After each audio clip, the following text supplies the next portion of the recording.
Hey everyone, it's Monday, March 8th, and I'm going to be working on an engine from a Honda NightHawk 700S. The problem with this motor is that it keeps popping out of second gear. And from what I've researched, it seems like second gear is a pretty big problem with this engine. If you don't get the second shift perfect, there's a good chance you're going to strip off the dog teeth on the second gear shift collar. I'm going to be replacing second gear with a transmission cross set that I had purchased off eBay. I inspected this set and it appears that second gear right here looks pretty good. The slots in the gear look okay, and the dog teeth on the collar look pretty good. Overall, there is very little wear off this cross set. The first thing I have to do is remove the pulse generators, and it looks like they're held on or fastened on with 4 Phillips head screws.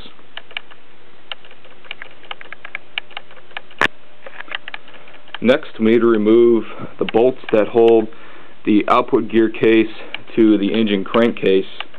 And it should be noted that even though you're removing these bolts, you cannot remove the output gear. We're going to have to wait until we split the actual crankcase. Next, we need to remove 4 bolts from the upper crankcase. It looks like this has already been done on this motor. 3 of the bolts are on the clutch side of the motor, and there's 1 more bolt toward the back of the alternator.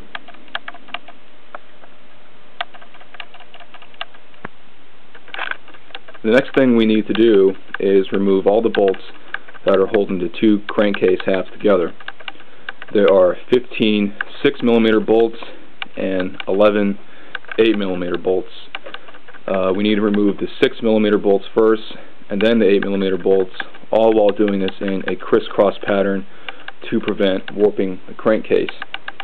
Once those bolts are out, we should be able to split the crankcase and access the transmission components.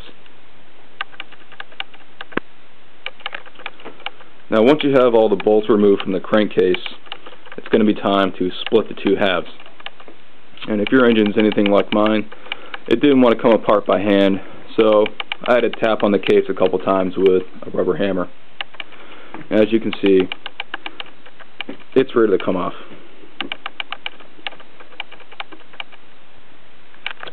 Once you've split the crankcase, you can finally get to the good stuff. Here you have the transmission components and the engine crankshaft.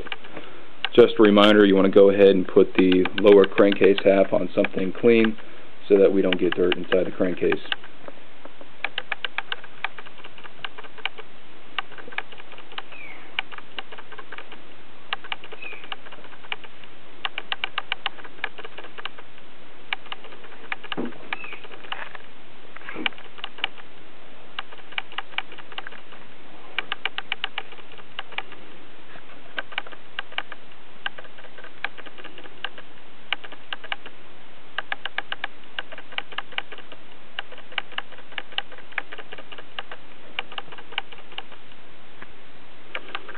I've just removed the transmission components from the engine crankcase, and if we take a look at second gear, I'm not sure if you can see it in the video or not, but the slots where the collar teeth engage second gear show significant wear.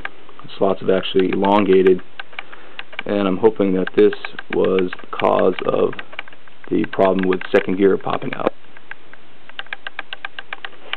The actual collar teeth, they don't look too bad. They're a little bit rounded off on the top, but overall I'd say they're not too bad.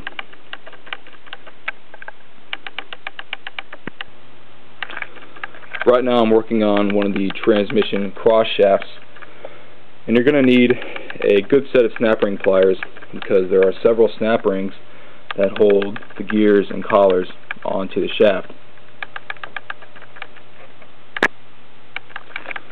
You're also going to need a shop manual because when you go to reassemble the cross shaft, several of the components must go in a specific order and in a specific position.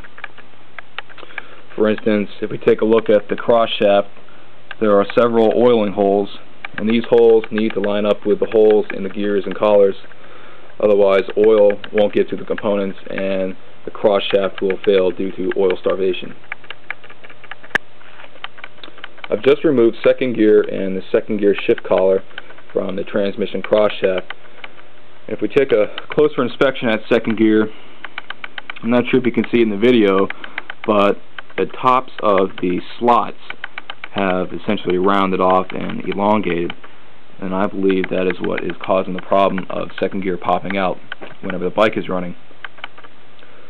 Now we get this clashing because this is a non-synchronized transmission, and what happens is whenever you shift the gear, the shift collar momentarily clashes with the gear you want before it fully engages.